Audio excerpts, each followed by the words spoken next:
up arrive in the canyon. That's where I long to be with my three good companions. Just my rifle, pony and me.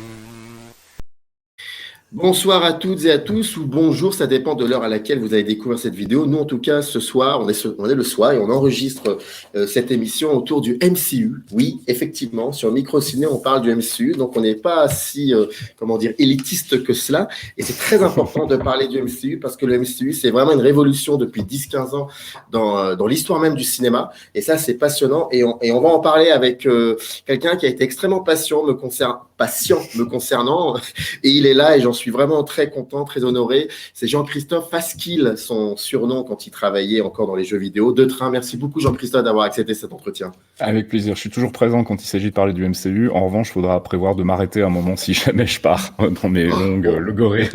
Oh là là, vous êtes mal tombé. Si vous saviez, chez Microciné, on parle, on est bavard. Vous êtes mal tombé.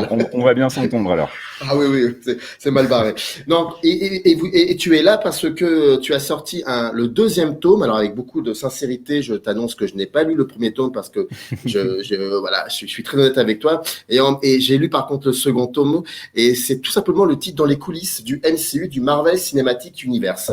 Et voilà, c'est ça. Et je te disais hors champ, parler du MCU chez YouTube, c'est devenu un pléonasme total, vu que il y a pas un jour où il y a un YouTuber ou une YouTubeuse qui soit enregistre une émission, soit fait des lives de 3-4 heures sur un épisode ou voir une bande-annonce. Ça, on va en parler de la bande-annonce parce que ça, tu en parles dans le bouquin. C'est très je trouve que c'est fascinant et ça revient à une certaine histoire de la bande-annonce dans l'industrie du cinéma américain, mais ça, on va en parler.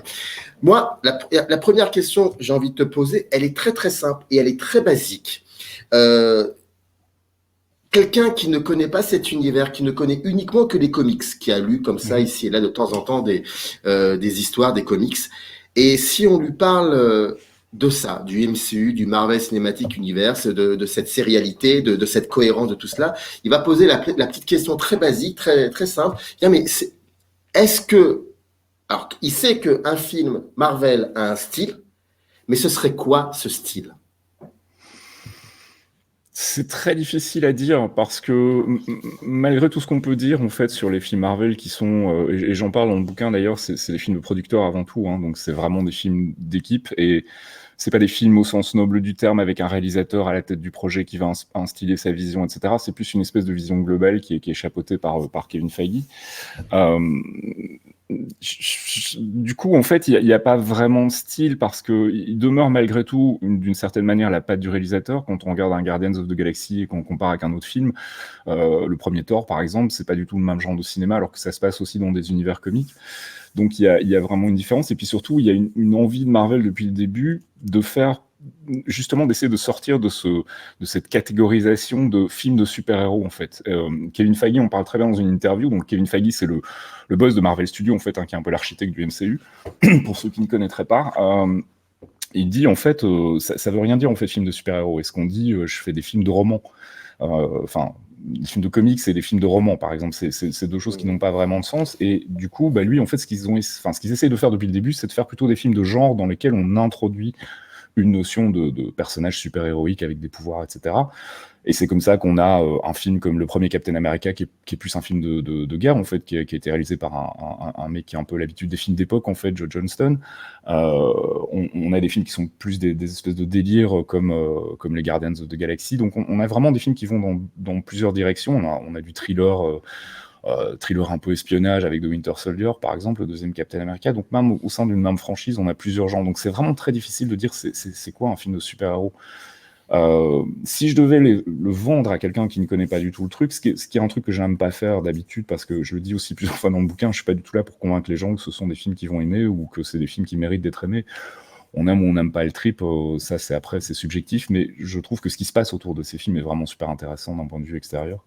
Ce que je dirais, c'est que c'est des films qui sont avant tout centrés sur les personnages. Donc si on a facilement de l'empathie pour des personnages de fiction, ceux de Marvel, je trouve, sont quand même assez cohérents, assez bien écrits et assez, enfin, sont pas bidimensionnels, quoi. Ils ont un peu plus de profondeur que ce qu'on peut attendre d'un film de super-héros. Du coup, j'essaierai de les convaincre plutôt par ce biais-là, en fait, si vous aimez les histoires de personnages qui sont intéressantes et qui évoluent au fil des films, en fait, d'année en année, foncez, parce que franchement, il y a vraiment un grand niveau qualitatif, je trouve, en termes d'écriture à ce niveau. Alors le livre, alors j'ai oublié de trois petites choses, à savoir que d'abord, et très important, ce livre est édité chez Third Édition, et d'ailleurs je Tout à les fait, ouais. salue parce que ils m'ont aidé à conceptualiser cette émission, et surtout j'ai oublié de dire, ça c'est très important, que tu es quelqu'un qui fait partie des médias, tu es journaliste et tu es podcaster aussi, tu as travaillé dans le milieu des médias, et les médias ça peut être la radio comme ça peut être les jeux vidéo, et donc il est pour moi juste évident en fait c'est très simple, c'est que c'est l'image finalement qui t'intéresse, c'est le rapport à l'image, le rapport que tu entretiens avec cette image-là qui peut être pluriel, hein. Ça peut être une image qu'on imagine en écoutant la radio ou le podcast, ou ça peut être aussi le jeu vidéo qui ça y est, on a gagné, vraiment, on a gagné, c'était un peu douloureux dans les années 80, mais aujourd'hui on a gagné. Les jeux vidéo génèrent une image qui peut être extrêmement saisissante et qui a des résonances avec l'actualité qu'on vit au jour le jour, certes. Et donc, pour ce deuxième tome, tu commences par un avant-propos que tu aurais bien voulu ne pas faire. Et j'aurais pu mettre de côté, mais je voulais vraiment qu'on parle de cela parce que dans la manière que tu as d'écrire ce petit avant-propos, il y a quelque chose de très très fort. Il y avait une idée qui malheureusement ne peut plus exister. Et cette idée, c'était un personnage, un acteur, et c'est Chadwick Boseman. Et c'était donc pour toi une évidence de commencer par donc rendre légèrement hommage comme tu as pu le faire. C'était une évidence dans le sens où c'est tombé vraiment littéralement comme je l'écris au moment où j'étais en train de finir le dernier chapitre, quoi. Donc évidemment, il y avait dans le bouquin des projections sur l'avenir de la franchise Black Panther avec Chadwick Boseman en tête, et donc forcément, à partir du moment où il est plus là, ça remet un peu en question certains éléments du bouquin qui sont mineurs, hein, cela dit, mais malgré tout, et je me suis dit, ouais, c'est quand même symboliquement quelque chose d'assez fort. Ça mérite peut-être une petite note en avant-propos, histoire de préciser que quand j'ai écrit le bouquin, c'était pas du tout avec la notion que c'était fini, que le personnage de Black Panther allait forcément devoir changer, d'autant qu'ils avaient insisté à l'époque sur le fait que il n'était pas du tout question pour eux de faire une version CGI ou de remplacer tout simplement Chadwick Boseman par un autre acteur, ce qui aurait, à mon sens, été un peu catastrophique. Donc ouais, c'était pour moi nécessaire à la fois d'un point de vue pratique, et puis je trouvais que c'était important aussi parce que manifestement,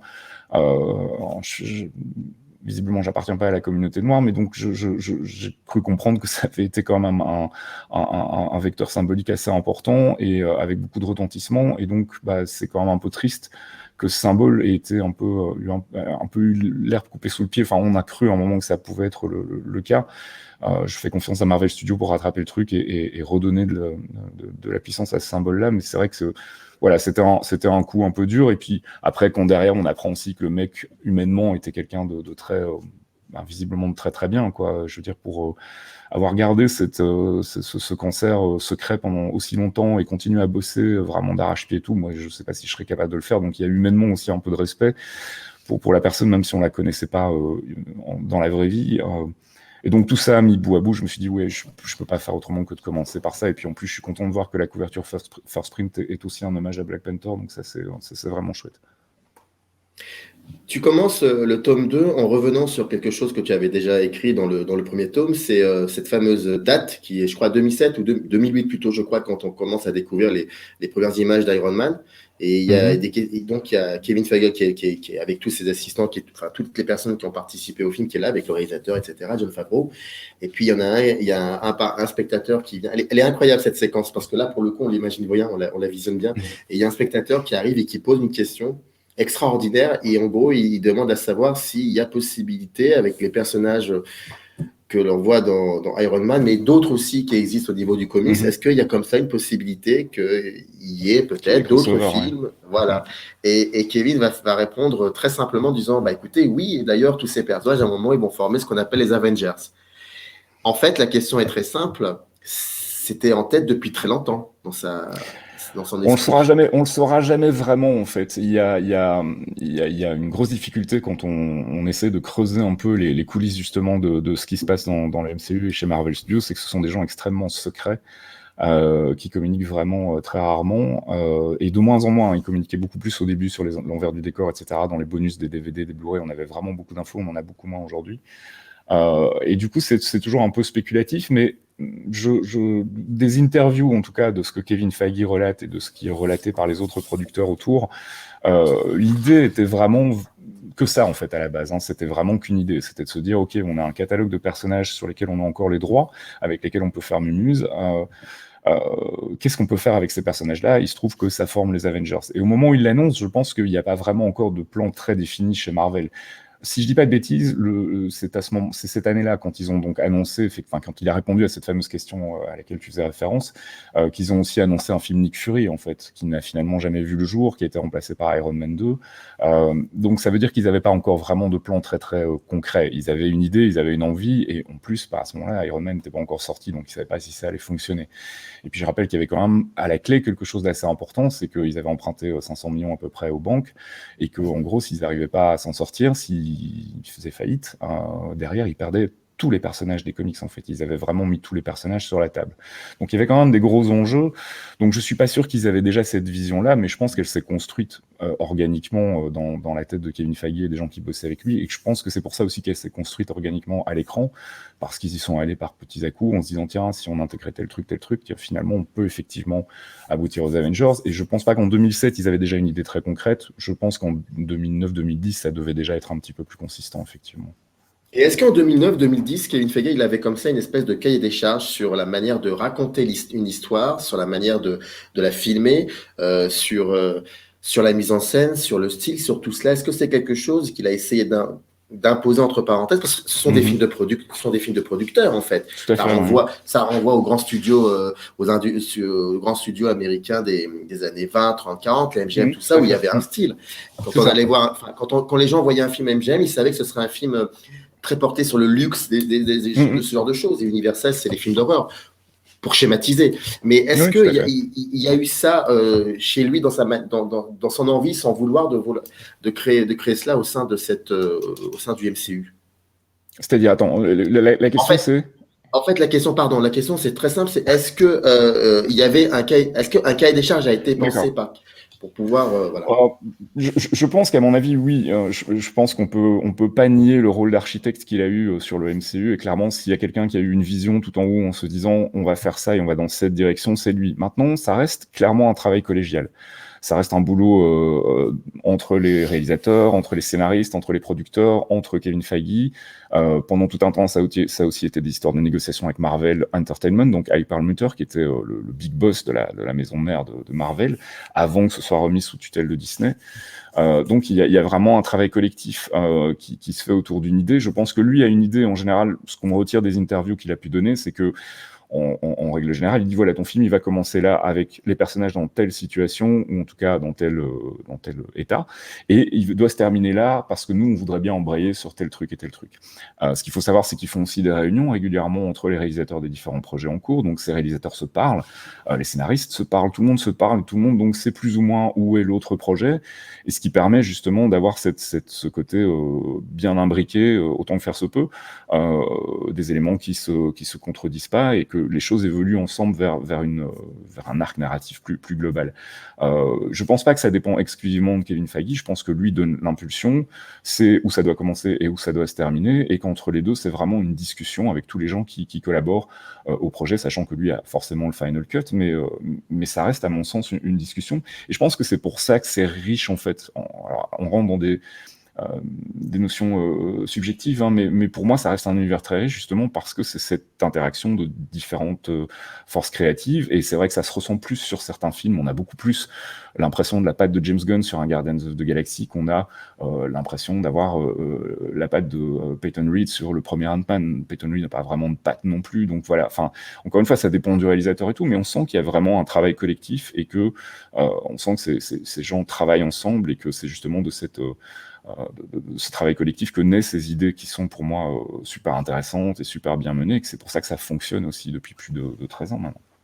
Alors, tu l'as dit au début de l'interview, toi, tu n'es pas là pour convaincre qui que ce soit de. Non.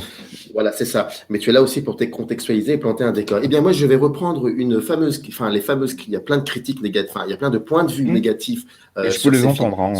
sur ces films-là. Et il y en a une qui revient qui revient assez souvent. Et c'est. Mais tu as répondu plus ou moins il y a 2-3 minutes. Il y a cette phrase, il y a cette critique qui dit, enfin, ce point de vue négatif qui dit, oui, mais quand on les voit, ces films-là, c'est très très rare de leur trouver, de trouver la place du réalisateur dans ces films-là. C'est très rare de voir à quoi. Il y a une espèce de gloubi-boulga comme ça, que ça peut être visuel. Voilà, il n'y a pas de mise en scène. Voilà. Le mot est lâché, plouf, il n'y a pas de mise en scène. Et ça, c'est quelque chose qui revient sans vous. Et d'ailleurs, il y en a même un qui en a parlé récemment, qui est Martin Scorsese. Donc là, ça a créé encore plus de tollé, de polémique vis-à-vis de tous les gens. Mais qu'est-ce qu'on pourrait dire par rapport à ça? Est-ce que par rapport à ce point de vue négatif, qu'est-ce que tu pourrais dire à ça?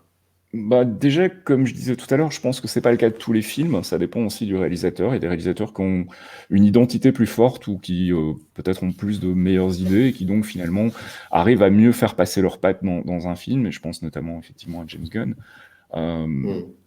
Maintenant, on perd peut-être effectivement ce qu'on perd en liberté de créativité d'un point de vue individuel. On le gagne aussi en organicité du concept dans sa globalité. C'est ce que j'explique dans le chapitre où je parle justement de la problématique d'avoir un univers cohérent et organique. C'est que tu es forcément obligé de travailler avec les autres et que donc même au niveau du réalisateur, il est obligé de partager avec les producteurs, il est obligé de partager avec les scénaristes. Les réalisateurs sont souvent impliqués dans le processus d'écriture, ce qui n'est pas forcément le cas dans la carrière de grands réalisateurs, tu vois. Donc il y a vraiment un côté, encore une fois, collaboratif qui fait que, oui, on perd peut-être un petit peu l'identité du réalisateur, mais au profit, à mon sens, de quelque chose de cohérent au global, dans tous les films, entre les films et les séries.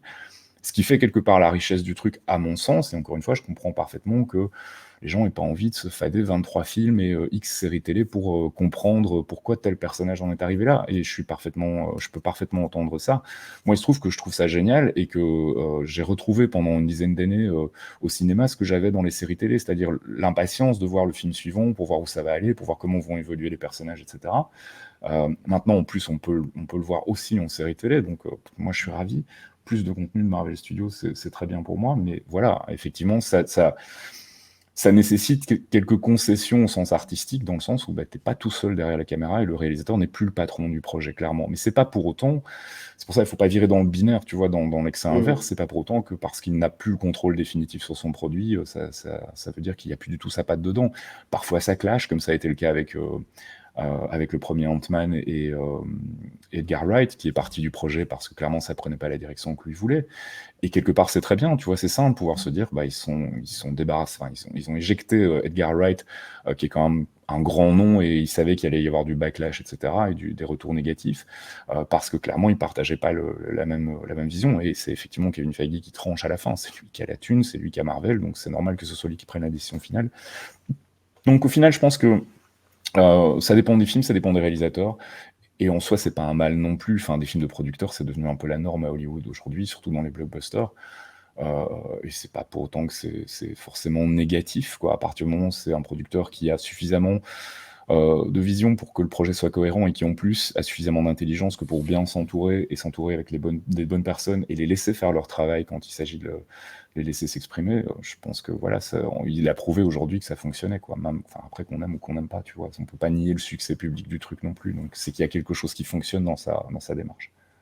Il y a un rapport qui est assez passionnant je pense, à étudier entre le spectateur et les 23-24 films du MCU, plus les séries. Plutôt, on va parler des longs métrages de fiction. C'est qu'on sait qu'on attend toujours le prochain film. Et il y a ce rapport qu'on avait, qu'avaient peut-être nos parents ou nos grands-parents, je ne sais pas, quand ils regardaient des séries télé à la télé, mais tu sais, des séries plus à l'eau de rose, avec comme ça, des arcs narratifs, et surtout, c'était des endroits où il y avait des personnages.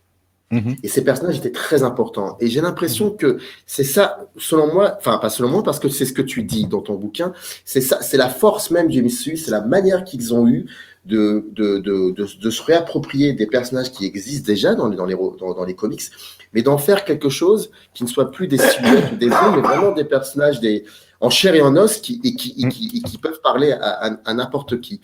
C'est ça, en fait, la cohérence et la force de cela, ça viendrait, selon toi, des personnages, de Pour moi, les l'évolution personnages, aussi. enfin, je suis euh, plus excité à l'idée d'un nouveau film Marvel ou d'une nouvelle série Marvel par rapport à leurs personnages, en fait. Je suis curieux de retrouver ces personnages. C'est ça qui fonctionne chez moi, en tout cas. Euh, j'étais content de voir que le personnage de Hulk allait apparaître dans le troisième film Thor, par exemple. Pour moi, je trouvais ça vraiment chouette de revoir ce personnage et de continuer à le voir évoluer. D'autant plus qu'ils les font évoluer en général de manière assez intéressante. Donc pour moi, c'est vraiment le cœur des films Marvel. Alors je suis pas un grand expert des comics, paradoxalement, mais je sais qu'à l'époque, dans les comics, il y avait vraiment une opposition narrative entre DC Comics et Marvel. C'est que vraiment Marvel était plus centré sur les personnages et leur turpitude.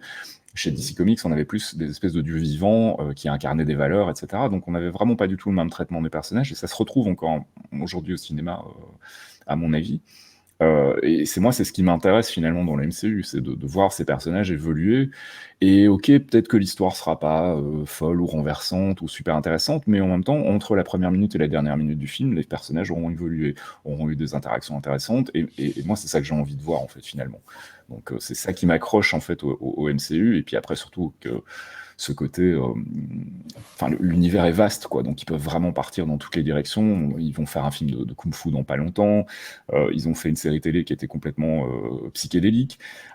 Ils peuvent se permettre quand même Vendavision, tu Ouais, parles de Vendavision, d'accord. Ok. ouais, tout à fait. Ouais. Mais donc voilà, donc je pense que il y a ce côté, effectivement, on est content de retrouver les personnages avant de s'enthousiasmer même pour l'histoire, en fait. Et l'histoire est finalement assez secondaire. Nous, ce qu'on veut, c'est voir comment les personnages vont réagir par rapport à ces problèmes, comment ils vont évoluer, comment leur relationnel va évoluer aussi.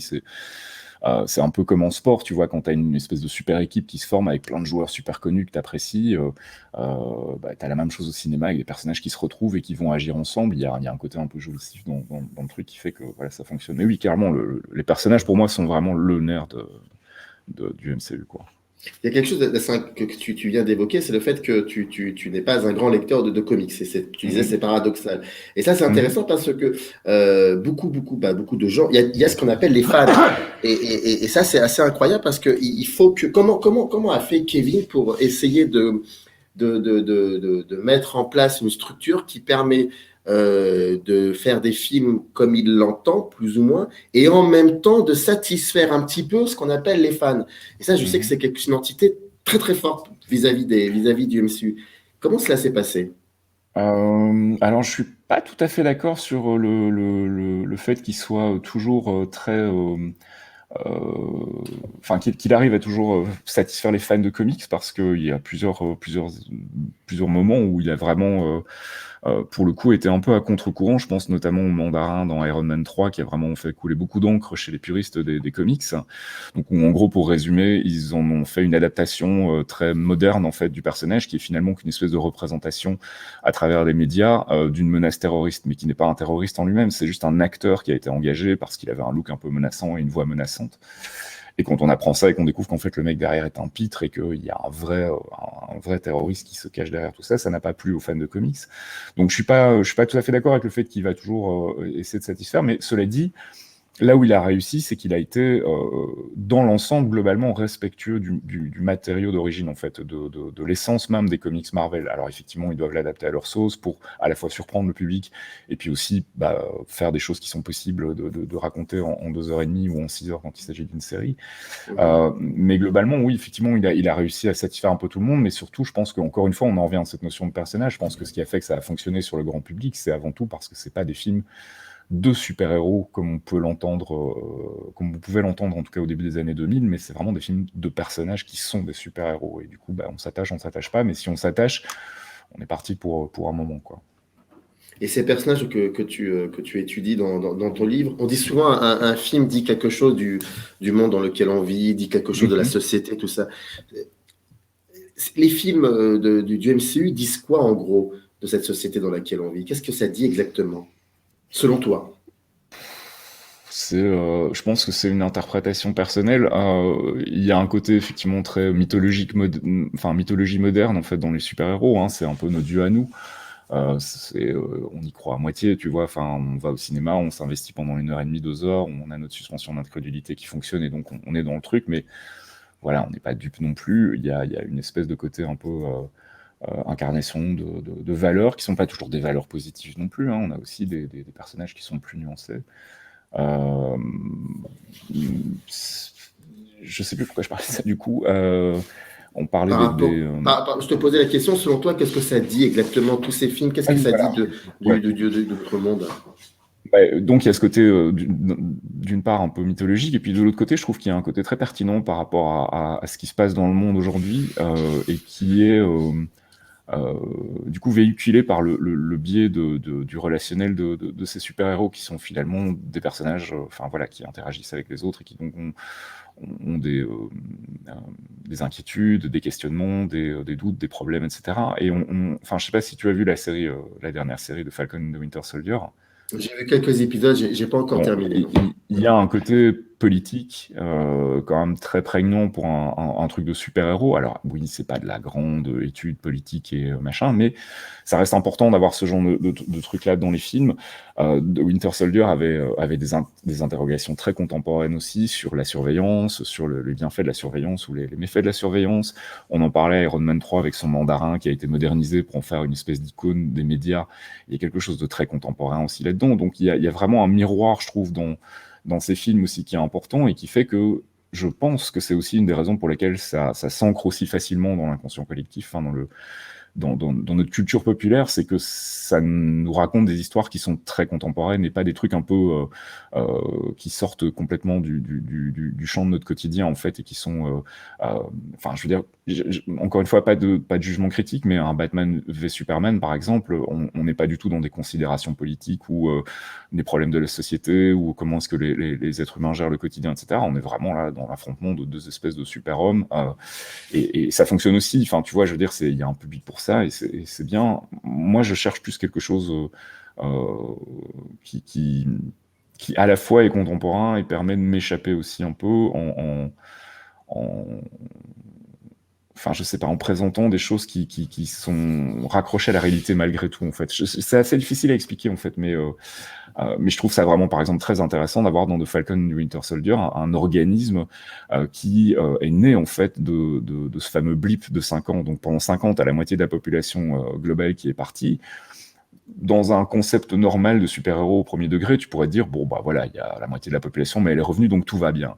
Bah non, tout va pas bien, parce que pendant 5 ans, la planète a vécu avec la moitié de la population en moins, et tout à coup, ces gens-là reviennent, et on sait pas où les mettre, et il y a des gens qui ont pris leur maison, et enfin, tu vois, il y a des vrais problèmes de société qui se posent par rapport à ça, et je trouve ça super intéressant qu'ils aient été creusés, ces problèmes-là, jusqu'à en faire la motivation d'un des antagonistes de la série, quoi, qui veut globalement revenir à un état d'avant, c'est-à-dire avec une seule planète unie, avec moins de gens, et je trouve ça vraiment super intéressant pour le coup, et très, très pertinent et très contemporain. Est-ce que c'est la Baby qui a travaillé sur les films, qui travaille aussi sur les séries, les 2 dernières séries que nous avons vues? Est-ce que c'est un autre pôle qui travaille sur les séries et qui est différent ou c'est les mêmes? Non, alors dans la hiérarchie, au sommet, c'est toujours les mêmes, hein, c'est toujours Kevin Feige, Victoria Alonso, enfin tous les gens qui gravitent dans son cercle réduit, qui sont à la tête du truc, mais au niveau des séries, c'est des nouveaux venus en fait, c'est des gens qui ont, enfin à part Jack Sheffer qui a scénarisé WandaVision, qui est une scénariste qui avait déjà bossé sur Captain Marvel et qui a bossé sur Black Widow aussi, donc elle était déjà un peu habituée de la maison. Pour The Falcon et The Winter Soldier, c'est vraiment des gens qui sont venus d'autres horizons, et encore une fois, voilà, j'en parle souvent dans les chroniques que je fais sur les films, mais c'est vrai qu'on sent à chaque fois qu'il y a vraiment une science de réussir à bien s'entourer, en fait, de choisir les bonnes personnes pour les bons projets, de pas mettre quelqu'un avec qui ça va pas du tout fonctionner. Enfin, parfois c'est le cas avec, par exemple, encore une fois Edgar Wright, mais de s'en rendre compte au moment où c'est encore opportun, tu vois, et où il faut pas, on n'est pas à 3 semaines de la fin de la production, comme sur Solo, par exemple, chez Star Wars, où ça a été un peu la cata. Donc Donc il y a une vraie science par rapport à ça, donc de bien s'entourer. Donc ça reste malgré tout entre les films et les séries télé, oui, la même entité qui s'en occupe, contrairement aux autres séries télé qui avaient été produites avant. Et ça, c'est une distinction que je fais dans le tome 2, que je faisais pas dans le tome 1, parce qu'on n'était pas au courant encore des tenants et des aboutissants à l'époque. Mais c'est vrai que là, on est vraiment parti, quand on dit WandaVision, c'est la première série de Marvel à la télé. C'est pas tout à fait vrai, mais en même temps, c'est la vraie première série qui est complètement intégrée dans le reste de l'univers et qui va en plus jeter des ponts pour la suite et tout. Donc c'est un peu différent. C'est un peu différent, mais ce qui est assez incroyable, c'est que depuis donc 10-15 ans, on voit que cela soit chez Marvel, mais aussi tu l'as évoqué avec la saga Star Wars, il y a comme ça une envie très très forte de revenir à une configuration que le cinéma américain avait connue il y a longtemps de cela, à savoir une industrialisation des choses, enfin une industrialisation du cinéma, et c'est assez incroyable de voir cela aujourd'hui en 2021, avec tout ce que le cinéma a subi ou a connu, et c'est quelque chose donc de l'ordre de la série, quoi, c'est du sérieux. Comment tu peux expliquer ça, le fait qu'on soit revenu à cela, et tu en parles un peu dans le livre, mais surtout que le spectateur aime cela, attend cela et soit impatient. Est-ce que c'est par rapport aux nouvelles plateformes que c'est une nouvelle façon de voir les images, enfin, on a changé nos rapports à l'image. Comment tu peux expliquer ça? Parce que ça, ce que fait Marvel, est-ce que dans les années 80, ça aurait, ça, je sais pas, j'ai l'impression qu'en fait, il y a eu une période, enfin, il y a eu, si ça devait avoir lieu, ça, c'était dans les années 2000, mais pas avant, ça n'aurait pas fonctionné. Cette idée de faire une espèce de longue série comme ça, de plusieurs films. Je suis pas assez calé en histoire du cinéma pour pouvoir te répondre en toute objectivité sur la question de est-ce que ça aurait pu exister à d'autres moments. Plus qu'une question de timing, je pense que c'est vraiment une question de les bonnes personnes se sont rencontrées au bon moment avec les mêmes envies, en fait. Quand Feige rencontre Avi Arad et que Avi Arad a cette idée de tiens, est-ce qu'on ferait pas un truc nous-mêmes, en fait, finalement, avec nos persos, et on essaierait de faire un truc un peu crossover, etc. Voilà, il est entouré de Kevin Feige, qui s'avère finalement être un érudit des comics, et surtout un amoureux des comics depuis très longtemps, mais aussi un amoureux du cinéma, et du cinéma dans son ensemble. Et il en parle, encore une fois, dans une interview, où il explique que, pour lui, l'expérience du cinéma, c'est pas juste s'asseoir, voir le film et puis sortir, c'est tout ce qu'il y a avant, c'est les bandes annonces, c'est les posters. Quand on va au cinéma et qu'on voit le poster d'un film qu'on attend, ça suscite une amplification de cette attente, et donc il y a tout ce jeu autour de l'annonce, du machin, on va voir le film, et puis on en parle derrière avec des potes, il y a toute cette expérience-là que lui a vraiment bien senti et a réussi à recréer aussi avec le MCU. Donc je pense que plus qu'une question de temps, c'était vraiment une question de les bonnes personnes au bon endroit avec les bons projets, et l'étincelle a pris. Une fois que l'étincelle a pris, bah, tu continues la recette, en fait, de bien t'entourer, de choisir des bons projets, etc., de continuer à essayer de surprendre les gens, et bien garder tes personnages au centre de ton business, quoi. Tu parlais de bandes-annonces, ça c'est incroyable. Et le travail qu'ils font sur les bandes-annonces, tu l'expliques dans le numéro 2, c'est vraiment le truc qui a créé la hype, qui hype aussi ça on en revient encore à la manière d'industrialiser le cinéma, très influencé par ça. Et les bandes-annonces sont devenues même des choses qui sont, pardon de t'avoir interrompu, mais par exemple sur YouTube, mes confrères et consoeurs font des émissions spéciales autour des bandes-annonces. Ça nous est arrivé aussi avec le podcast des clairvoyants sur Geekzone. C'est vrai que Kevin Feige, encore une fois, adore ça, et donc on joue avec la communauté, et joue avec les attentes de la communauté. Et on sait que les films Marvel, comme ce sont des films qui sont adaptés de comics, on a un référent, en fait. Et donc forcément, quand on voit une bande-annonce, on voit pas juste une bande-annonce dans l'absolu, on voit une bande-annonce et on fait forcément un rapport avec les comics en se disant tiens, on a vu ça, donc ça veut dire qu'ils vont partir dans cette direction-là comme dans les comics. Et donc forcément, tu te retrouves un peu coincé au moment où tu dois faire la promotion de ton film, parce que si les gens savent déjà ce que ça va raconter, ça perd quand même de son intérêt, même si les personnages restent centraux. Si tu sais déjà que tu y vas sans être surpris, bof, quoi. Donc il faut jouer avec ça, et le meilleur moyen de jouer avec ça, c'est de mettre des fausses pistes dans les bandes annonces, en fait, ce qu'ils font vraiment très très bien. Ça a commencé au début très insidieusement, juste peut-être pour masquer l'un ou l'autre élément important qui pourrait laisser penser que, et puis finalement jusqu'à créer des scènes entières qui sont pas du tout dans le film pour nous faire croire que.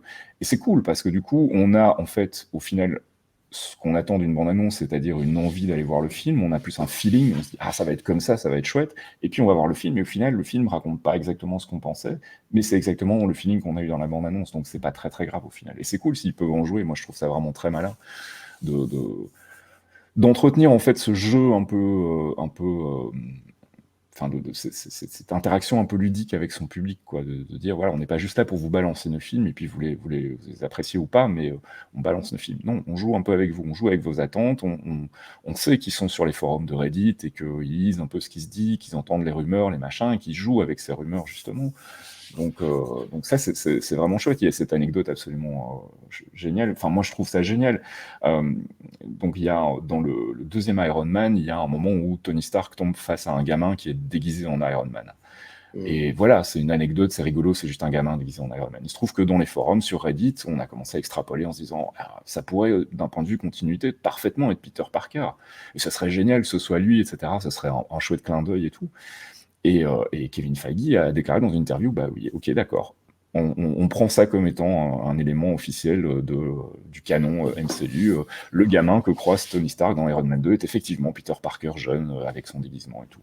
Et c'est con parce que ça leur coûte rien et ça fait super plaisir à la communauté. Donc il y a vraiment un respect de la communauté par rapport à ça. Et puis surtout, il y a aussi un jeu avec la communauté. On l'a vu dans WandaVision où ils vont rechercher euh, Evan Peters, qui est un acteur qui avait incarné un personnage de la Marvel, mais dans une autre franchise, et qui l'intègre dans leur franchise à eux, mais pas sous la même identité, donc pour perturber un peu le public. Il y a vraiment un élément ludique que moi je trouve génial, quoi. Enfin, on a l'impression qu'il joue avec nos pieds, mais dans le bon sens du terme, quoi. Il arrive à manipuler le public pour justement surfer sur ses attentes et en même temps réussir à nous surprendre derrière. Donc je trouve ça vraiment chouette. On a cette impression de collaboratif, mais sur un sens encore beaucoup plus large en ce moment-là. Comment cela se déroule, les séances d'écriture de ces films et de séries? Parce que comment tu racontes cette anecdote, mais aussi WandaVision, c'est une série incroyable dans laquelle on sent qu'il y a eu plusieurs, comment dire, qu'il y a plusieurs sensibilités dans l'écriture. Et moi, et ça m'intéresserait de savoir, pour le coup, comment se déroulent ces séances d'écriture. Ça dépend des films, et encore une fois, ça dépend aussi des infos qu'on a par rapport à tout ça, hein, parce que tout ça est toujours à mettre au subjectif ou au conditionnel. Mais l'idée principale, c'est encore une fois une idée générale très globale qui vient d'en haut, souvent probablement Kevin Feige, ou en tout cas cette espèce de comité, je crois qu'ils appellent ça le Parlement dans leur jargon, qui est donc voilà, Kevin Feige et ses sous-fifres les plus proches qui se réunissent et se disent bon ben voilà, on a envie d'aller dans cette direction-là, donc il va nous falloir tel personnage, il va nous falloir développer un peu cet arc-là, etc. Et puis, ils commencent à chercher les bonnes personnes pour bosser sur ces arcs-là. Ils ont des scénaristes en interne aussi, ils ont une espèce d'écurie où ils ont plein de jeunes scénaristes qui planchent sur des premiers brouillons, en fait, des idées, des concepts sur certains personnages, au cas où un jour ils les développeraient. Peut-être que ça n'aboutira jamais, peut-être que ça va permettre justement de développer un scénario par la suite. Et puis après, il y a généralement, on embauche un scénariste, on embauche un réalisateur, et on commence à plancher sur un projet concret, on fait de la pré-production, on commence à avoir un rendu des scènes principales d'action qui vont être importantes et qu'on va donc devoir articuler autour d'une histoire cohérente. Et puis, souvent, il y a des réécritures sur le tournage même, en fait. Il y a... Peut-être parce qu'il y a un autre projet qui est arrivé, et finalement, ça change un peu la donne, peut-être qu'on aurait besoin de tel élément, donc on va l'introduire dans ce film-là. Peut-être aussi ils se rendent compte que ça fonctionne pas, ou qu'ils ont besoin de telle ou telle autre articulation dans le scénario. Donc il y a des choses qui sont réécrites et qui sont même parfois réécrites jusque sur le banc de montage en fait, ou en fonction des scènes. C'est pour ça qu'il y a beaucoup de reshoots sur ces films en général, donc où on redemande aux acteurs de revenir pour retourner quelques scènes qui manquent ou qui sont mal tournées ou qui n'ont pas donné ce qu'on attendait. Et donc il y a vraiment une grande flexibilité. De mémoire, il me semble que le dernier épisode de WandaVision, par exemple, il a été bouclé 15 jours avant la diffusion. Alors que c'est une série qui était déjà en chantier depuis très très longtemps chez eux. Donc ça veut vraiment dire que jusqu'au dernier moment, ils sont attentifs aux réactions des gens, ils sont attentifs à ce que eux ont envie de faire aussi, et se disent tiens, finalement on aurait peut-être pu aller dans cette direction-là. Il y a encore aussi à ce niveau-là une anecdote assez intéressante, c'est les dernières paroles de Tony Stark dans Endgame, quand il brandit le gant et qu'il dit And I am Iron Man. C'est un truc qui a été vraiment fait sur le tard, où en gros ils se sont rendus compte sur le banc de montage, ils avaient une autre phrase, je sais plus ce que c'était, Et où en gros ils se rendent compte sur le banc de montage que s'ils avaient simplement fait dire à Robert Downey Jr. I am Tony Stark, enfin I am Iron Man, pardon, ça refaisait référence au premier film, donc il y avait une espèce de boucle bouclée, c'était génial d'un point de vue narratif.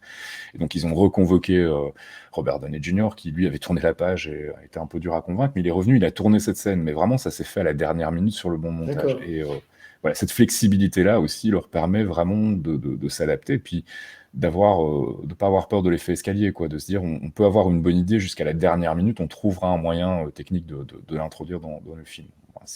Voilà, à mon sens, c'est comme ça que fonctionne leur process créatif, c'est-à-dire que c'est vraiment un process très très long en fait et qui se termine, mais vraiment très très peu de temps avant que le film sorte en salle en général, où il y a des remaniements. Ça a été le cas dans Thor Ragnarok aussi, hein, où il y a cette scène. Toute cette scène entre Thor et Hela qui est tournée dans les rues de New York à la base, et on le voit dans les premières bandes annonces, c'est filmé dans les rues de New York, et qui tout à coup se retrouve transposé en Norvège dans le film. Là, pour le coup, c'est pas une volonté de tromper le public, c'est juste qu'au moment où ils ont monté les derniers cuts du film, et donc après la bande annonce, ils se sont dit, tiens, mais en fait, ça fonctionne pas dans cet environnement-là, est-ce qu'on peut pas essayer de changer l'environnement? Et merci CGI, on peut le faire très facilement. Et donc voilà, il y a des choix qui sont vraiment jusqu'à la dernière minute. Euh, donc le processus créatif pour moi il est assez long, presque aussi long que ma réponse d'ailleurs. Non, pas du tout, mais je t'assure que pas du tout. Mais d'ailleurs, pour le coup, peut-être que ce sera très longue la question, enfin la question que je vais te poser, elle sera peut-être, ta réponse sera très très longue. Et c'est quand je Allez vous reçois, chercher à boire, hein, c'est le moment. allez, quand je reçois, non, j'ai pas encore posé la question sur que représentent pour toi Steve Rogers et Tony Stark. Ça sera après ça, parce que Mhm. ces deux personnages qui sont importants dans le livre que tu vas, dans le livre en tout cas, tu fais la part belle à ces deux personnages. Mais je voudrais revenir au livre. Le livre, c'est vraiment, alors, comme je l'ai dit très honnêtement, je n'ai pas lu le premier tome. Tu en parles un peu au début du second tome, mais quand on lit Mhm. le tome, il y a à peu près 210 pages. Et Mhm.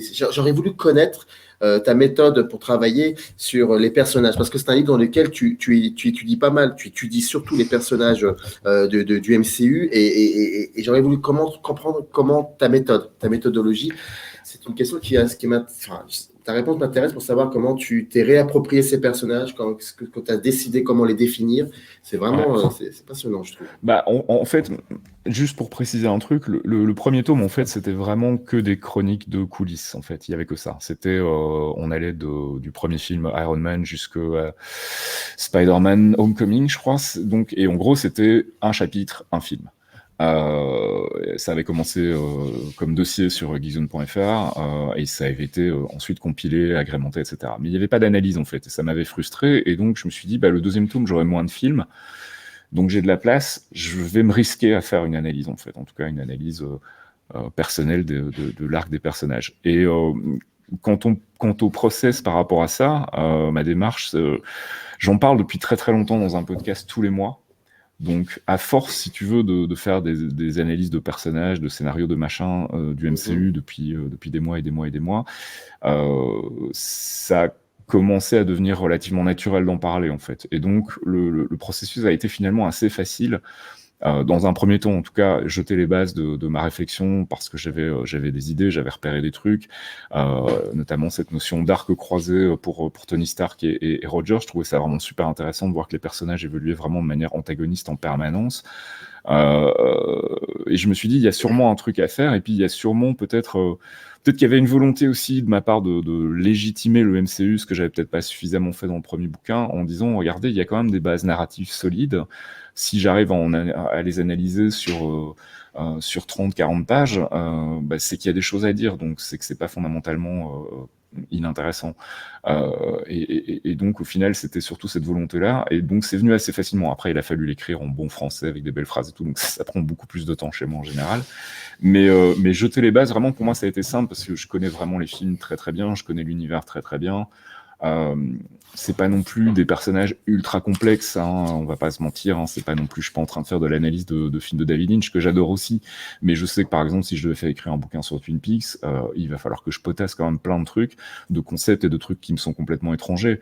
Le MCU est quand même beaucoup plus les Anglais disent straightforward, mais c'est vraiment ça, c'est assez limpide, quoi. Je veux dire, c'est pas non plus des choses très complexes et très cérébrales, mais c'est pas pour autant que c'est pas intéressant, en fait. Et ce qui est intéressant, c'est de voir à quel point ils ont réussi à rendre des personnages qui sont fondamentalement des enfoirés, comme Tony Stark, à réussir à leur conférer de l'empathie, et pas une empathie gratuite, en fait. C'est une vraie empathie de se dire, bah oui, on comprend son parcours, on comprend son relationnel difficile avec son père, qui est quand même un truc auquel plein de gens peuvent s'identifier.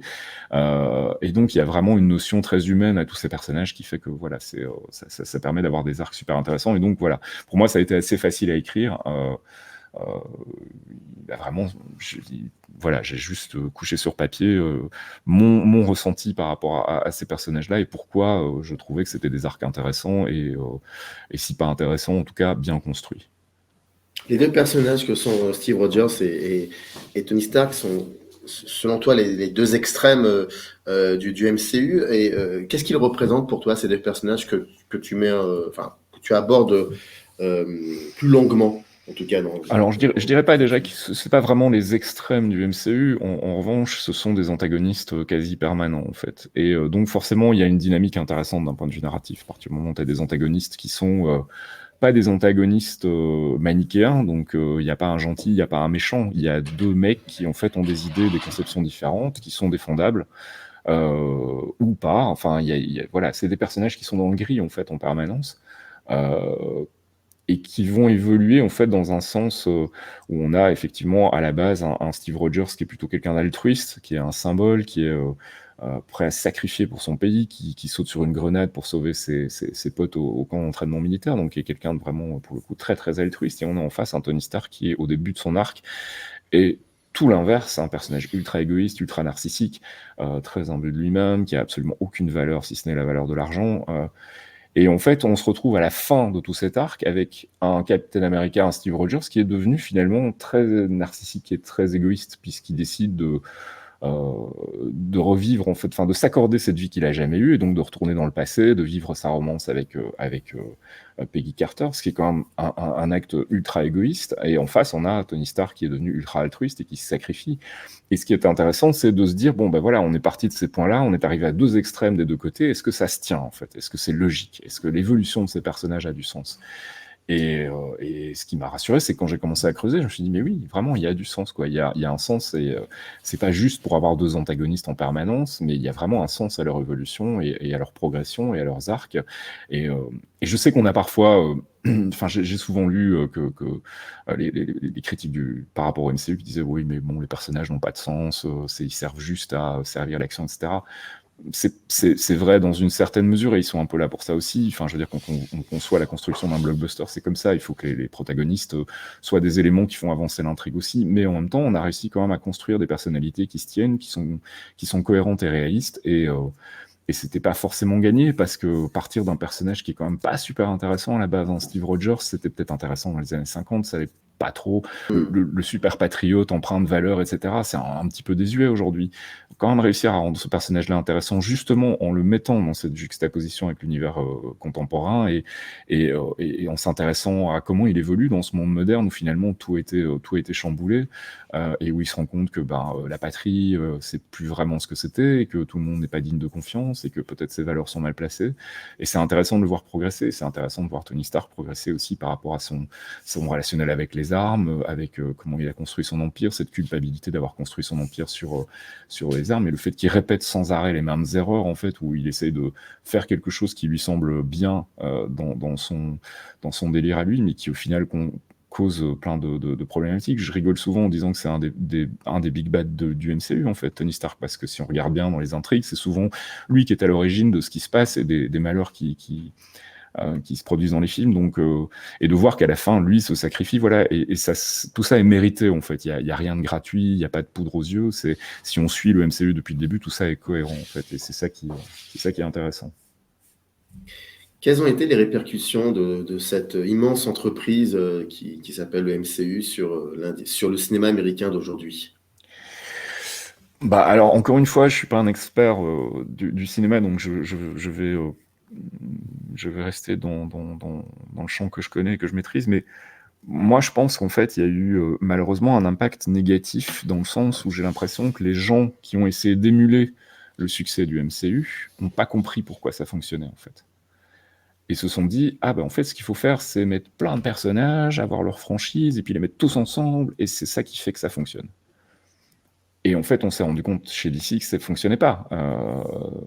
Pour moi, ce qui fait le succès du MCU, et j'en parle aussi dans le bouquin, c'est d'avoir quelqu'un au centre du truc qui gère vraiment, d'avoir un vrai architecte, quelqu'un qui à la fois aime les comics, connaît les comics, et sait comment les traduire avec pertinence à l'écran, et qui en plus sait s'entourer, et puis derrière d'avoir une équipe, d'avoir des gens qui travaillent sur des projets, qui se parlent entre les projets, etc. Enfin, il y a toute une structure qui a été mise en place, qui s'est mise en place à mon sens naturellement chez Marvel Studios par rapport à ça, une flexibilité qu'on n'a pas du tout retrouvée chez DC, où tout a été quand même assez maîtrisé par Zack Snyder de début jusqu'à la fin, avec Nolan en coulisses, et qui sont pas des gens qui sont connus pour être des méga fans de comics à la base, hein, qui sont plus intéressés par l'aspect visuel en fait. Donc, je pense qu'on n'a pas confié, on n'a pas essayé de copier le MCU comme il aurait fallu essayer de copier le MCU. On s'est dit, ce qui marche, c'est les multiverses, enfin pas les multiverses, mais les univers cinématiques. Donc, on va faire des univers cinématiques. Et jusqu'à présent, il n'y en a pas un seul qui a vraiment fonctionné. Universal a arrêté très très vite. Ils ont fait la momie, le reboot avec Tom Cruise, et puis ils se sont rendus compte que ça allait pas le faire, donc ils ont laissé tomber. DC, une fois c'est connecté, une fois c'est pas connecté, on sait pas trop, et puis finalement c'est pas connecté, donc on s'en fout. Et ça donne des films qui sont quand même pas toujours, enfin, qui moi me parlent beaucoup moins. Il y a le Monsterverse avec King Kong, avec Godzilla, où on met tous les monstres ensemble. Ok, pourquoi pas. Mais encore une fois, je pense que c'est essayer de copier le résultat sans avoir compris comment avait fonctionné justement cette entreprise Marvel Studios en fait. Et je pense que vraiment, le nerf de la guerre et le cœur de l'entreprise, c'est vraiment les gens, en fait. C'est les bonnes personnes, encore une fois. Les bonnes personnes qui savent bien s'entourer et travailler avec des gens... ouais, c'est aussi simple que ça. Enfin, c'est aussi simple que ça. Non, il faut les trouver, ces personnes. Mais il faut avoir ce feeling aussi. Et c'est un truc qu'on se trouve aussi beaucoup du côté du casting, en fait. Je ne sais plus si j'en parle dans le tome 1 ou dans le tome 2, mais Sarah Finn, qui est en fait la nana qui s'occupe du casting chez Marvel depuis quasiment le début. Depuis le début, même, je crois. Bah voilà, c'est une directrice de casting extraordinaire parce qu'elle a vraiment le nez pour sentir les bons acteurs qui vont coller au personnage. Elle avait misé très très tôt sur Chris Pratt, James Gunn n'y croyait pas trop, et puis finalement elle a insisté, et Chris Pratt est devenu Star-Lord, et ça a fonctionné super bien. Donc elle a vraiment le nez pour trouver les bons acteurs aussi pour les rôles, et c'est super important, l'air de rien. Il faut vraiment se détacher de ce besoin d'avoir une ressemblance physique. Et essayer de voir aussi un personnage qui représente ce qu'on veut retirer des comics en fait. Je pense par exemple à Hugh Jackman, hein, qui est un excellent acteur et qui s'est réapproprié le personnage de Wolverine dans la franchise X-Men.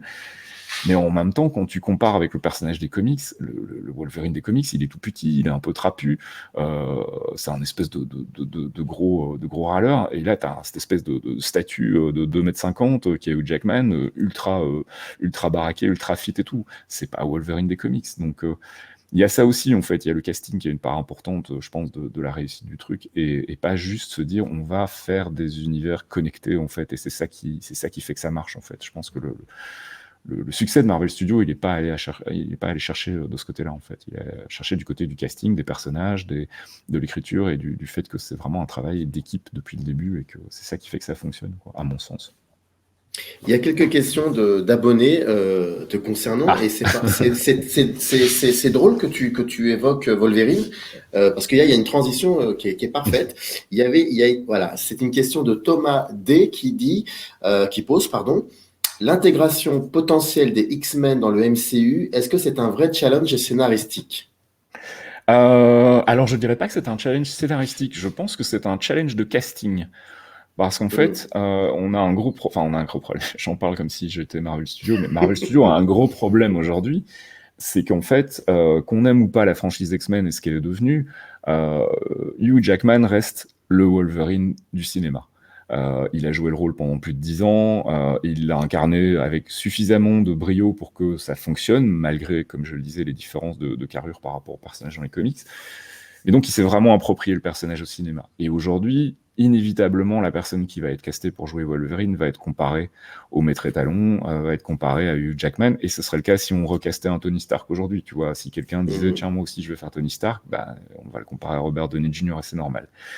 Donc je pense qu'en fait, la seule solution pour Marvel Studios, et c'est ce qu'ils ont l'air de faire, c'est de prendre le temps, en fait. Ils sont pas pressés. Ils ont suffisamment de personnages, d'arcs de comics à adapter, de trucs à faire pour s'occuper encore pendant 10-20 ans facile sans avoir besoin des X-Men. À côté, il y a un problème scénaristique qui va se poser, c'est que plus ils vont attendre, plus ça va devenir compliqué de justifier l'existence des mutants si on prend ce qui se passe dans les comics, à savoir que ça existe depuis très très longtemps en fait. Là, ça va être un peu complexe. Mais du coup, je pense que leur vrai problème, c'est plutôt par rapport à ça. C'est de se dire, on a vraiment 2 ou 3 castes des X-Men chez la Fox qui ont bien marqué les esprits. Ça va être difficile de les utiliser aujourd'hui. Donc, on va attendre. On va attendre que les gens oublient, en fait. Que les gens... mais vraiment, enfin, quand je dis oublier, c'est que ce ne soit plus qu'un souvenir. Tu vois, aujourd'hui, on pourrait recaster un Superman, plus personne penserait à le comparer à Christopher Reeve, par exemple. En revanche, si c'était sorti 3 ans après, inévitablement, ça aurait été comparé. Donc, je pense qu'il y a vraiment une question de prenons notre temps. Là, ils vont déjà se réapproprier les Fantastic Four, ce qui n'est pas une mince entreprise. Quand on voit comment ça a été traité au cinéma jusqu'ici, il y a vraiment du boulot. Mais là, pour le coup, il n'y a pas vraiment d'acteur emblématique, si tu veux, qui a marqué un rôle. Donc là, ils peuvent se le permettre. Et je pense que c'est vraiment ça qui les freine du côté des mutants pour le moment. C'est vraiment purement une question de casting, en fait, et d'attendre que les gens se souviennent un peu moins du Jackman et se disent, OK, on peut accepter tel ou tel acteur dans le rôle de Wolverine, dans le rôle de Quicksilver ou dans le rôle de, je sais pas, un autre mutant qui aurait marqué le Professeur X, par exemple, qui a quand même été incarné par 2 acteurs de grand calibre. Il va falloir passer derrière et avoir quelque chose de convaincant qui soit aussi différent, en fait, parce que c'est aussi le risque, c'est de reproduire le même type de recaster le même genre d'acteur, en fait, et de se dire, bah oui, là, vraiment, tu cherches à avoir une comparaison, quoi.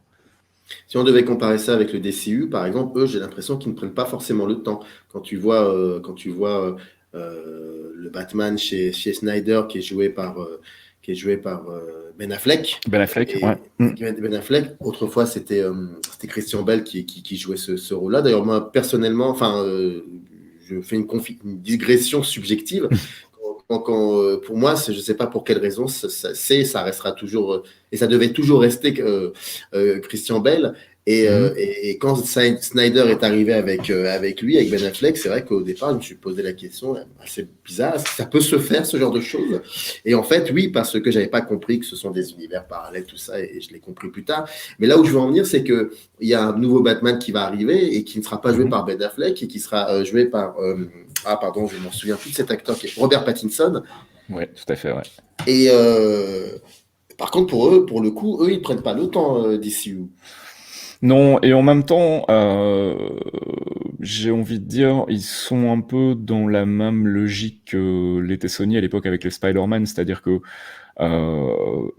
ils ont déjà renouvelé en fait le personnage une fois. Donc les gens sont habitués à ce que le rôle change. C'est un peu comme un James Bond, enfin pas autant qu'un James Bond évidemment où ça change tous les 3 ou 4 films, mais c'est un peu le même principe en fait. Et donc je pense qu'il y a plus une acceptation par rapport à ça. Et encore une fois, je vais en profiter pour les entailler un peu, mais j'ai l'impression que comme on s'attache moins aux personnages finalement et qu'on s'intéresse plus à leur pouvoir, bah on est moins attaché à l'acteur aussi en fait, inévitablement. Aujourd'hui, ce serait très compliqué de recaster un Tony Stark. Mais effectivement, un Batman, ça pose moins de problèmes parce que, en dehors de certaines personnes qui vont te dire, pour moi, comme toi, tu disais Christian Bale, j'entends beaucoup de gens qui me disent, c'est Michael Keaton. Enfin, tu vois, il y a plein de gens qui ont leur chapelle. Malgré tout, on a l'habitude que le rôle soit recasté, et c'est pour ça que ça a aussi fonctionné quand Marvel Studios a rebooté Spider-Man, c'est qu'on avait déjà eu un reboot juste avant avec un autre acteur, donc on était déjà habitué un peu à ces changements-là. Mais d'un autre côté, effectivement, bah, à chaque fois quand tu changes d'acteur, tu changes un peu aussi ton attachement émotionnel avec le personnage, et donc ça permet pas justement d'avoir sur 10 ans un attachement au personnage de Batman comme on pourrait l'avoir avec un Tony Stark, parce que c'est le même acteur, et il n'y a rien à faire, ça joue quand même beaucoup. Mais encore une fois, j'ai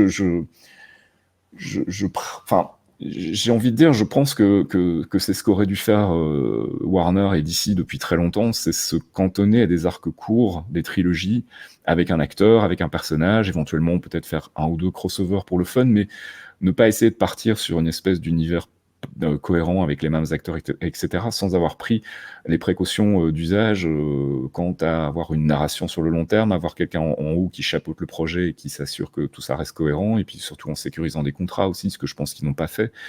Ou peut-être pas forcément avec tous les acteurs, et donc voilà, on a un Ben Affleck qui dit moi je me barre parce que ça m'intéresse plus, et bon bah voilà, du coup tu fais quoi si tu veux avoir un univers continu, si tu changes ton perso tous les 3 ans, enfin ton acteur tous les 3 ans, ça va pas le faire quoi.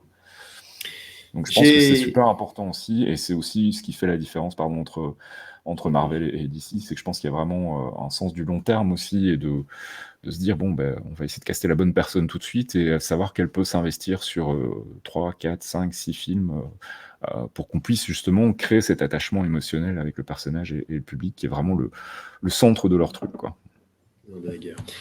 Deux questions signées David Leroux, que je remercie d'ailleurs d'avoir pris le temps de les écrire.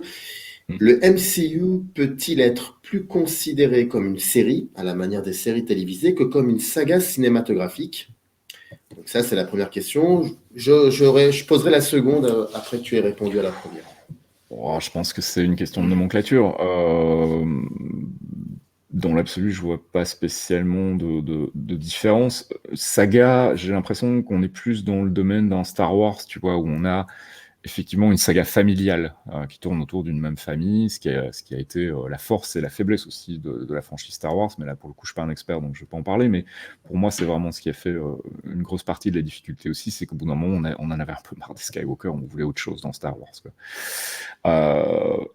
Et du coup, je pense qu'effectivement, on est plus dans un aspect sériel, mais en tout cas, jusqu'à la fin de la phase 3, donc jusqu'à Infinity, jusqu'à Avengers Endgame, on était plus dans une logique, si on compare aux séries, procédurales, donc avec un épisode d'une histoire, et en fil rouge, quelque chose derrière qui se déroule et qui installe une trame plus globale en fait, mais c'était quand même encore assez minime. Vraiment, le seul arc transversal narratif, c'était vraiment chaque fois autour des personnages en fait et de leur évolution. Du coup, je qualifierais plus ça de sériel, même si j'ai l'impression qu'à partir du moment où tu restes dans une franchise, tu peux quand même, enfin voilà, tu peux parfaitement regarder les 3 Captain America, comprendre l'évolution du personnage, on remplit suffisamment les cases manquantes pour t'expliquer ce qui s'est passé ailleurs, t'as assez pour contextualiser, donc ça peut fonctionner aussi. Donc c'est un hybride en fait entre la franchise à la Star Wars, où on s'intéresse à un personnage ou une famille de personnages, en tout cas on a une espèce d'arc narratif cohérent sur toute la franchise, et le mélange avec la série où effectivement on a des épisodes un peu stand-alone, où on peut quand même malgré tout s'en sortir, avoir un début, une fin, et sans avoir forcément tout le contexte. Donc plus série que saga. Voilà, je réponds encore une fois de manière très longue. Non, pas du tout. Oh là là, pas du tout. Deuxième question de David Leroux. Le MCU est-il le descendant des séries cinématographiques comme par exemple Fantomas par Louis Feuillade? Captain America a commencé sa carrière sur grand écran, format serial aussi dans les années 60, si je dis pas de bêtises. Ouais. Oui et non, parce qu'en fait, il n'y a pas cette notion... encore une fois, je suis pas un expert, je connais très mal l'univers des séries, mais j'ai l'impression que tu avais quand même un cliffhanger qui était l'élément central de ces séries, qui était la fin ouverte avec voilà, qu'est-ce qui va se passer, quoi. On a quand même moins ça dans les films du MCU, même s'ils ont quand même réussi à récupérer cet esprit-là via les scènes post-génériques qui généralement annoncent des événements à venir ou justement créent un cliffhanger, comme par exemple à la fin d'Ant-Man and the Wasp, où on a les personnages qui disparaissent, et donc Scott Lang qui est coincé en plein Quantumverse. Donc il y a effectivement un côté un peu cliffhanger sur ces scènes post-génériques, mais dans l'ensemble, oui, il y a une inspiration des séries peut-être à ce niveau-là. Pas au niveau de la structure du film en elle-même, mais vraiment au niveau de cet appel du pied à la fin du film pour dire hey, revenez en salle dans 3 mois, 4 mois, on va vous raconter ça, vous allez voir, ça va être cool. Il y a ce côté un peu aguicheur à la fin du film qui effectivement fait penser au cliffhanger des séries. Ouais. J'espère que j'ai bien répondu parce que je connais très bien les séries. Mais très bien. Et puis tu sais quoi, je suis même persuadé que maintenant il y a des gens qui sont tellement férus donc du MCU qui maintenant vont aller voir les séries. Pas du tout. Non. Pas ça. C'est pas là où je veux en dire. Tu as d'y penser. Ils vont aller voir n'importe quel film qui n'ont rien à voir, peut-être un film français ou je sais pas quoi. Et en fait, grâce au MCU, maintenant les spectateurs attendent la fin du générique. Ils se disent peut-être qu'il va se passer. Alors, c'est pas les premiers à l'avoir fait, hein. Je Oui, me oui, oui, souviens de m'être oui, fait la oui, réflexion il n'y a pas très longtemps. J'ai vu un film des années 90 où il y avait un stinger, comme ils appellent ça, donc une scène post-générique avec un dénouement, donc un vrai épilogue. Mais en revanche, effectivement, et encore une fois, tu vois, on en parlait tout à l'heure, est-ce que c'était un plan au long terme, etc. La première scène post-générique du premier film Marvel, donc le premier Iron Man, avec Nick Fury, qui justement lance cette possibilité d'avoir les Avengers, etc. C'est quelque chose qui a vraiment été improvisé à la dernière minute, qui a été écrit très vite par Brian Michael Bendis, qui a rédigé un petit script très vite pour faire cette petite scène post-générique, et ça a été fait dans le plus grand secret et tout. Mais ça a vraiment été fait sur le tard, quoi. C'est pas comme si tout au début du chantier Iron Man, s'était dit, et il faut qu'on termine par ce petit truc en plus. Et forcément, c'est devenu après une espèce de routine habituelle dans les films, ce qui est assez malin en fait, parce que ça permet justement de décorréler ça du film et de pas être obligé de faire rentrer tout le temps des trucs au chausse-pied dans les films pour annoncer les événements suivants, ce qu'ils font parfois, ils sont obligés, hein. Il y a des trucs qui sont moins heureux que d'autres. La présence de Thanos dans le premier Guardians of the Galaxy n'était pas quelque chose dont on avait absolument besoin, mais on sent qu'ils le font pour renforcer un peu le personnage qui va arriver par la suite et qu'on n'a pas beaucoup vu encore à ce moment-là. Mais d'un autre côté, ces petites scènes post-génériques ont à la fois un effet d'appel comme marketing, etc., et tout ce que tu veux, mais permettent aussi de relancer le MCU sans avoir besoin de le faire directement dans le film en lui-même et donc de perturber l'arc narratif principal. Donc je trouve que c'est assez malin en fait. Voilà, c'est tout ce que j'ai à dire sur le sujet.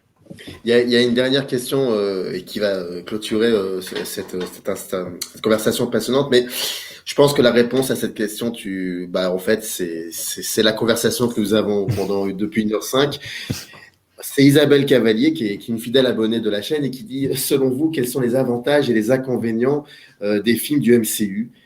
Est-ce que tu serais d'accord avec moi pour dire que tu y as répondu, je pense, en 1 heure de ça, parce qu'on a beaucoup On peut parlé. résumer très vite, hein. Je pense que les Je t'en avantages, prie. c'est gratifiant à partir du moment où on a la discipline de suivre les films et de s'accrocher, de s'intéresser aux personnages, etc., et de suivre les différents arcs. Je trouve que c'est vraiment gratifiant parce qu'on les voit évoluer, parce qu'il y a une espèce de rendez-vous régulier avec ces personnages, et même si c'est pas toujours les mêmes, on est dans le même univers, donc il y a quelque chose de connecté. Les inconvénients, et j'en parle dans le bouquin, hein, quand je dis qu'il y a une problématique autour justement des univers cinématiques, c'est que tu peux pas faire n'importe quoi non plus. Même s'ils ont prouvé qu'ils pouvaient pousser le bouchon très très loin avec WandaVision, ils pourront pas le faire tout le temps. Et donc forcément, tu es obligé aussi de t'adapter en fonction de ce que tu veux voir arriver dans ton univers plus tard dans les films. On sait que c'est un des éléments qui a provoqué le départ d'Edgar Wright sur Ant-Man, hein, c'est qu'il voulait absolument intégrer Falcon pour avoir une connexion avec les Avengers par la suite, avoir un point de rappel, etc. Ce qui peut sembler un peu gratuit, mais qui au final fonctionne. Et je peux comprendre que de son côté, sa vision artistique à Edgar Wright, elle était un peu perturbée par ça et que c'était pas quelque chose qu'il voulait. Donc c'est pas toujours simple non plus. Mais je pense que c'est un des inconvénients, c'est que oui, peut-être ça limite quelque part ton champ créatif personnel quand tu es réalisateur, quand tu es scénariste, mais d'un autre côté, ça l'enrichit aussi parce que tu travailles avec d'autres gens qui vont peut-être avoir de meilleures idées que toi, ou qui vont avoir une idée qu'ils n'arrivent pas à développer, et toi tu vas pouvoir la débloquer parce que c'est ton boulot, etc. Donc c'est vraiment ce côté collectif qui pour moi contrebalance les inconvénients. Maintenant, d'un point de vue purement spectateur, je pense que les inconvénients, il n'y en a pas vraiment à partir du moment où tu n'es pas allergique au MCU, et je peux comprendre les gens qui n'aiment pas du tout ça. Et le problème, c'est que les gens qui aiment pas ça, qui aimaient pas ça il y a 5 ans, aimeront pas ça dans 5 ans non plus, parce que ils n'auront jamais cet attachement au personnage que nous on a parce qu'on suit le truc depuis le début.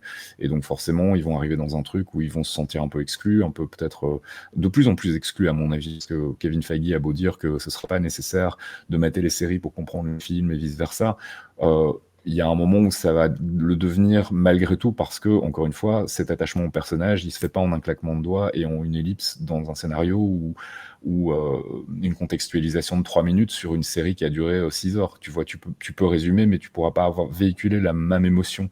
Les gens qui n'ont pas vu WandaVision, ok, ils vont comprendre dans quel état est le personnage au début du film parce que je suis sûr qu'on va le recontextualiser, qu'on va le répliquer, mais ils n'auront pas ce bagage émotionnel qu'ils ont éventuellement pu avoir avec WandaVision, de ce parcours vraiment de deuil, etc., qui a été très très lourd.